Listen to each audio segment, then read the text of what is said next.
बृहत्त्रयी में यदि हम देखें अगर, तो क्या है, इसके लिए याद करने के लिए किसी ने, ठीक है ना, बताया था हमने, किसी ने मतलब त्राता जो नियम है इसमें,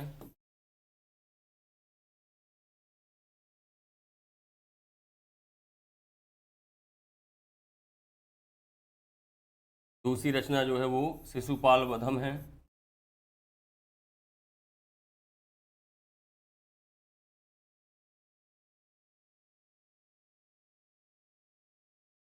और तीसरी रचना जो है वो नैषधि चरितम है।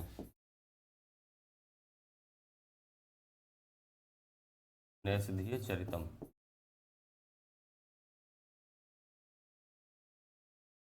ये तीनों रचनाएं जो हैं वो आपकी काय में आती हैं, बृहत्त्रयी में आती हैं।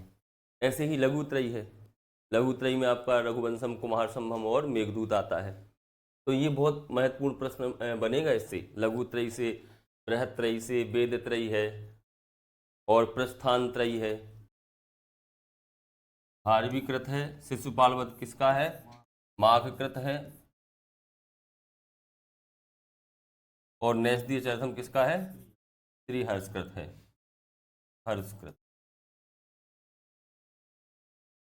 तो ये तीन रचनाएं जो है अपन को विस्तार से इनका अध्ययन करना है।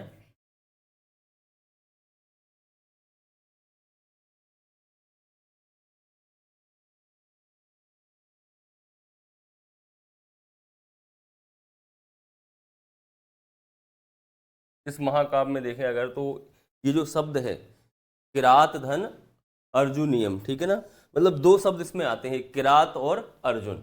किरात शब्द जो है, किरात से मतलब क्या है, भील। किरात मतलब क्या होता है, भील होता है, ठीक है ना, भील जो जनजाति है उसे हम किरात कहते हैं। और अर्जुनियम से मतलब है अर्जुन। तो स्पष्ट है कि ये जो है महाकाव्य किससे संबंधित है, महाभारत से है, महाभारत के वन पर्व से, ठीक है। तो यहाँ किरात भेष में जो है कौन है, शिव है, और यहाँ जो है अर्जुन है। पाशुपत अस्त्र के लिए जो है अर्जुन क्या करते हैं, तपस्या करते हैं, ठीक है, तपस्या करते हैं। किसकी करते हैं, शिव की, शिव जी की तपस्या करते हैं अर्जुन। तो उनकी जो है तपस्या की परीक्षा लेने के लिए जो है स्वयं शिव जो है किरात भेष में एक भील का रूप धारण करके जो है वहां उपस्थित होते हैं, और उनकी जो तपस्या है उसको भंग करने का प्रयास करते हैं। जिस कारण जो है अर्जुन और किरात रूप शिव के बीच क्या होता है, युद्ध होता है। और उस युद्ध में जो है अर्जुन क्या है, विजयी होते हैं।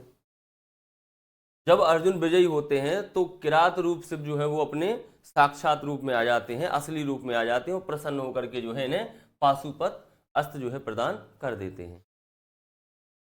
भारवी का जो है अर्थ गौरव प्रसिद्ध है। अर्थ, इनकी जो रचनाएं हैं उनमें अर्थ की प्रधानता है, स्पष्ट अर्थ निकल।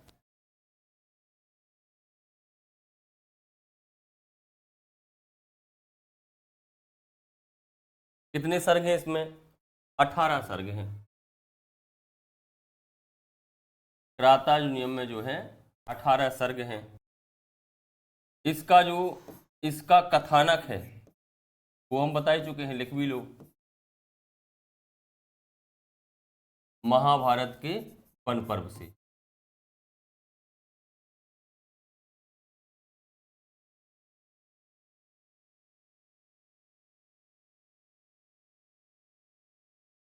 लिया गया है, मतलब इसकी जो विषय वस्तु है,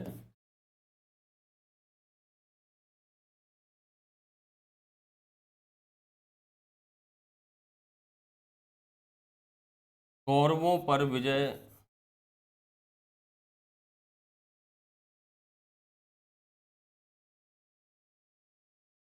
प्राप्ति प्राप्ति हेतु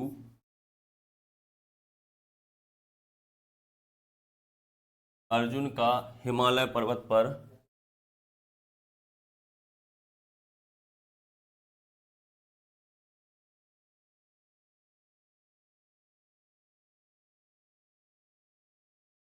तपस्या करना एवं किरात रूप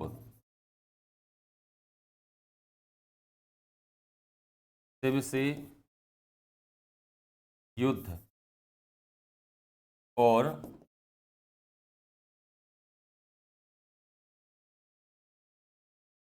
पाशुपत अस्त्र की प्राप्ति।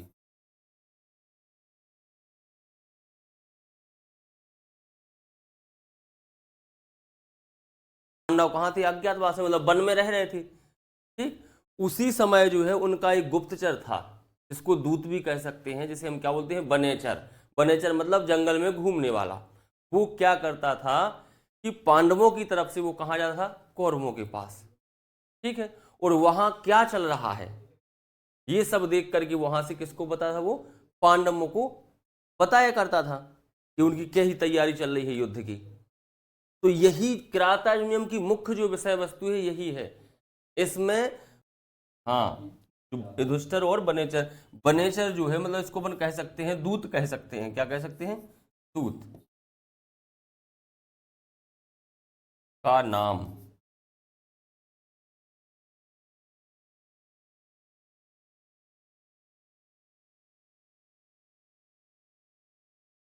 वर्णलिंगी है इसका नाम, जो वनेचर है उसमें दूत है। महाकाव्य है, किरातार्जुनीयम महाकाव्य का प्रारंभ यदि होता है, जो किरातार्जुनीयम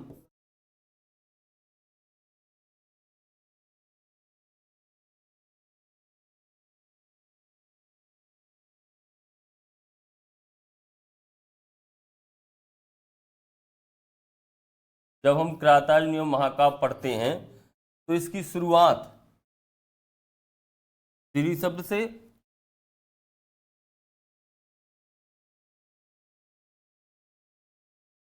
और अंत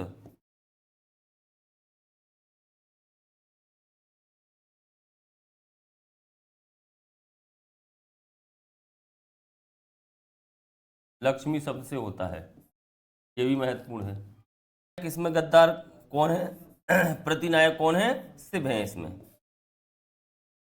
कोई फिल्म होती है तो उसमें नायक होता है, नायिका और प्रतिनायक, इन तीनों का जो है महत्वपूर्ण स्थान होता है। साथ में बिना विदूषक के भी नहीं होता है, विदूषक भी होता है। विदूषक इसको अपन क्या बोलते हैं? जोकर। ठीक है, लोगों को हंसाने वाला। तो महाकाव्य में विदूषक भी होता है।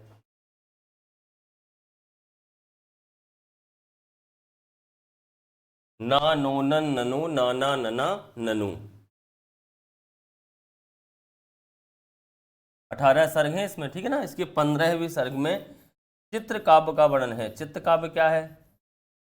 जब हम किसी चीज को पढ़ते हैं तो ऐसे ही लगता है जैसे मान लो हम देख रहे हैं उसको हमारी आंखों के सामने ही। चित्र काव्य।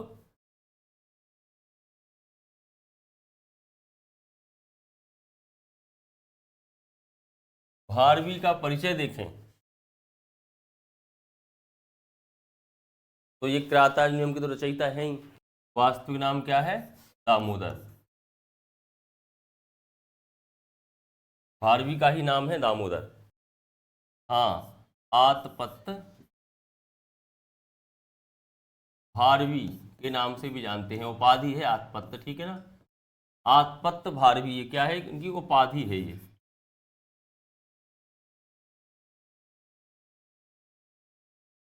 श्रीधर। भारवी जो है, भारवी कवि, महाकवि, दंडी के परदादा हैं, प्रति प्रतामह।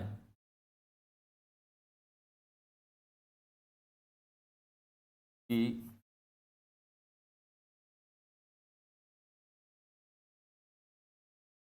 रचनाओं में प्रधानता, या ऐसा लिख लो, इनकी रचनाओं में अर्थ गौरव की प्रधानता है।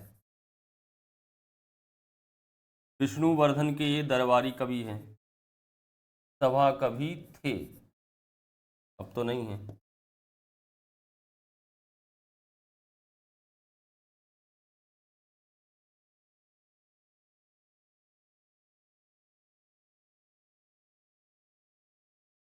मुलायम होता है, तो ऐसा अपन हिंदी में याद कर लें।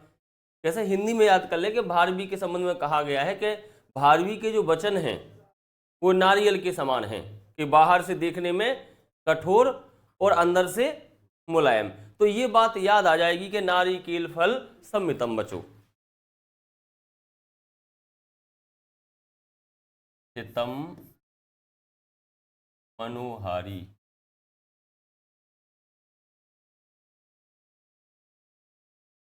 जब वनेचर जो है कौरवों का समाचार लेकर के और किसके पास आता है, ऐसे लोग संसार में बहुत कम हैं कि जो आपकी हित की बात करवे और आपसे अच्छी बात करवे। ये कौन कह रहा है, वनेचर कह रहा है युधिष्ठिर से। प्रियम प्रवक्तुम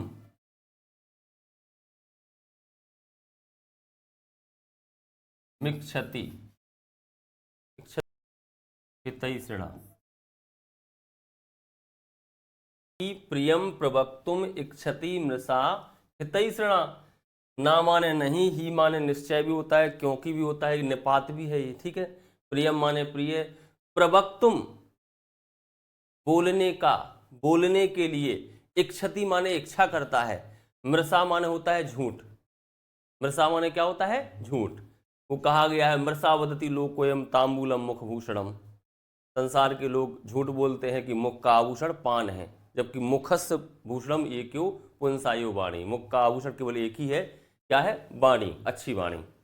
तो मृषा माने झूठ होता है। हितैषिणा माने होता है हित चाहने वाला, हित की इच्छा करने वाला। तो ये भी वनेचर ने कहा है युधिष्ठिर से कि ना ही प्रियम प्रवक्तुम इच्छति मृषा हितैषिणा। मैं आपका हितैषी हूं, मैं आपका हितैषी हूं और मैं आपसे झूठ नहीं बोलना चाहता हूं। मैंने वहां पर जो कुछ भी देखा है वह मैं आपको बता रहा हूं, ठीक है। ये भी जो है वनेचर ने कहा है, किससे, युधिष्ठिर से।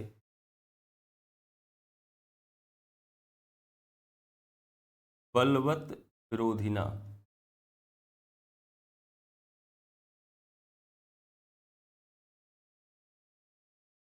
कि बलवानों के साथ की गई शत्रुता जो है कैसी होती है, अहितकारी होती है। बलवानों के साथ की गई शत्रुता दुष्परिणाम वाली होती है। स्वाभाविक है, एक कमजोर व्यक्ति यदि बलवान से लड़ेगा तो उसका परिणाम क्या होगा, प्रतिकूल होगा, उसके अनुकूल थोड़ी आएगा। तो अहो दुरंता बलवत विरोधिता, मतलब बलवानों के साथ की गई शत्रुता जो है दुष्परिणाम वाली होती है। इतना भी याद कर लो, हितम मनोहारी। वैसे हितम मनोहारी, ठीक है। हितम नाही अहो भवादिशेषु, देखो याद करने के लिए, हितम नाही अहो भवादिशेषु, जो 4 सूक्तियां याद करना है वो केवल एक बना लो सूक्ति, ठीक है ना। यहाँ प्रमद माने आलसी, आप जैसे आलसी कोई नहीं है कि जो भवत्या, आपकी अधिक्षेप, आपकी पत्नी के अधिक्षेप अपमान किया गया, ठीक है, और आप अनुशासन की बात करते हैं, ठीक है। तो ये उन्हें उकसाया गया है, द्रौपदी के द्वारा जो है युधिष्ठिर को उकसाया गया है। तो केवल ये 4 सूक्तियां ही आपको याद करना है, बाकी है तो बहुत सारी।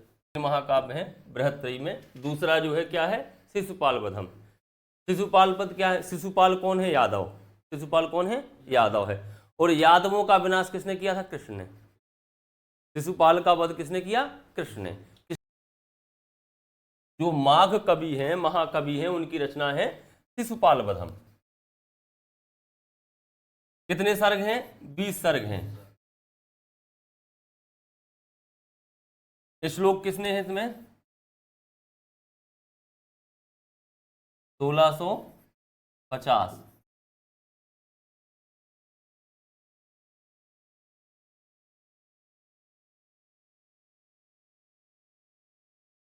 ध्वनि करने वाले, बोलने वाले, और प्रतिनायक यानी खलनायक कहें, ये शिशुपाल हो जाएंगे।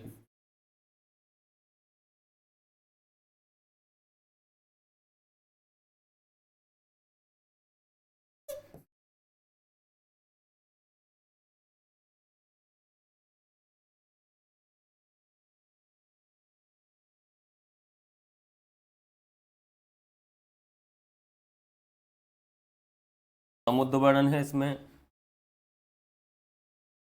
रेव तक पर्वत का वर्णन है,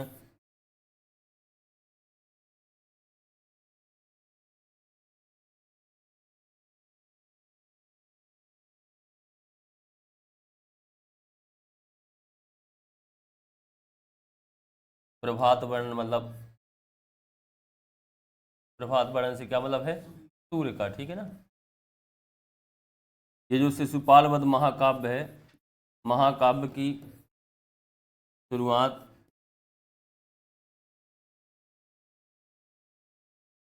श्री शब्द से है। इसका बहुवचन रूप प्रयोग किया गया है।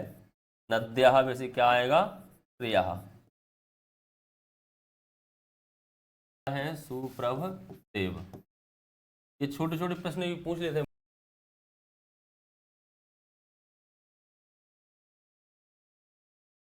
ये 3 गुण कौन कौन से हैं?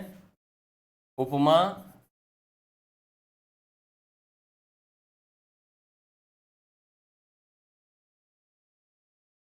अर्थ गौरव, पद लालित्य।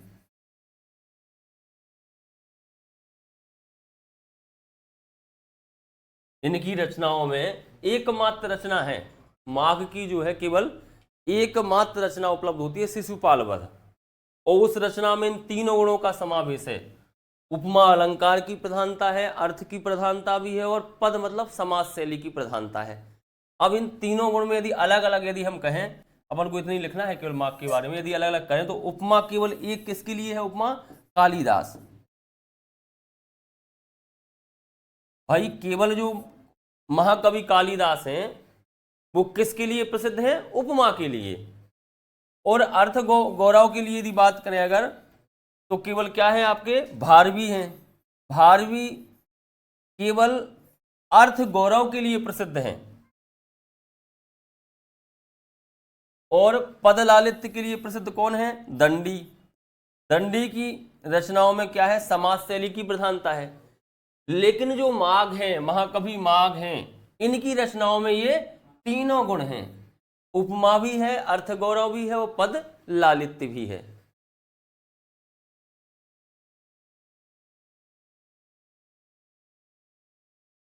और चौथा माघ के संदर्भ में जो प्रश्न बनेगा वो हम लिखवा ही चुके हैं। माघे माघे संति त्रयोगुणा। संति माने क्या होता है? हैं? धातु कौन सी है संति में? अगर भविष्य काल में अस के रूप चलाएंगे तो किसके चलेंगे? भू के चलेंगे। भविष्यति, भविष्यता, भविष्यन्ति ये चलेंगे। बाकी सब में जो है अस के चल जाए। आसीत जब बना है, आसीत माने था, वो आपका लंग लकार प्रथम पुरुष एक वचन का जो है धातु रूप है आसीत।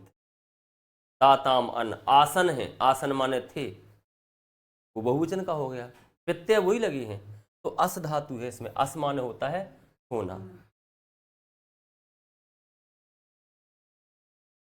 इसलिए चरितम में यही बताया गया है कि नल कहाँ के राजा थे, उनके पराक्रम वगैरह, और उनकी दमयंती के साथ जो प्रणय कथा जो प्रारंभ हुई उसका वर्णन, मतलब ये कहें कि श्रृंगार प्रधान है। ये श्रीहर्ष हैं, 22 सर्ग हैं। श्लोक संख्या जो है इसमें वो 2830 है, 4 श्लोक। यह भी जो है ऑप्शन में आसान में नल और दमयंती की प्रणय कथा का वर्णन है। तो श्रृंगार रसी, श्रृंगार रस, श्रृंगार रस। अब श्रृंगार जो शब्द लिखते हैं वो शुद्ध ये है, देखो ये है श्रृंगार। ये अपन जो लिखते हैं ये गलत है। ये जो श्रृंगार शब्द है ये गलत है, लेकिन अधिकांशतः हम इसी का प्रयोग करते हैं। भाई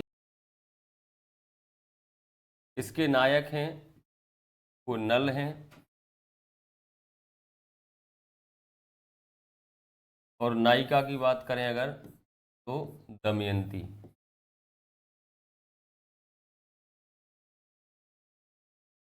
तो में नल और दमयंती की प्रणय यानी प्रेम कथा।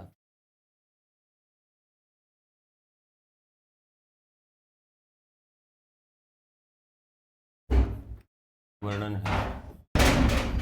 श्रीहर्ष, श्रीहर्ष के पिता और माता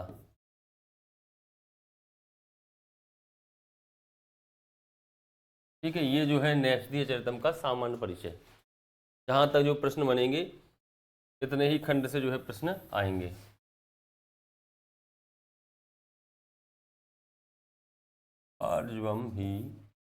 आर्जवम ही कुटलेषु।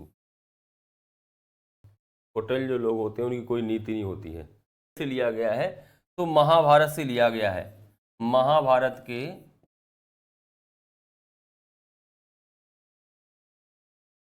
नलोपाख्यान, पर्व भी लिखना है तो वो भी लिख लो, लिया गया है। किसको लिया गया है? विषय वस्तु को। ये महत्वपूर्ण है, बिल्कुल सही कह रहे हैं।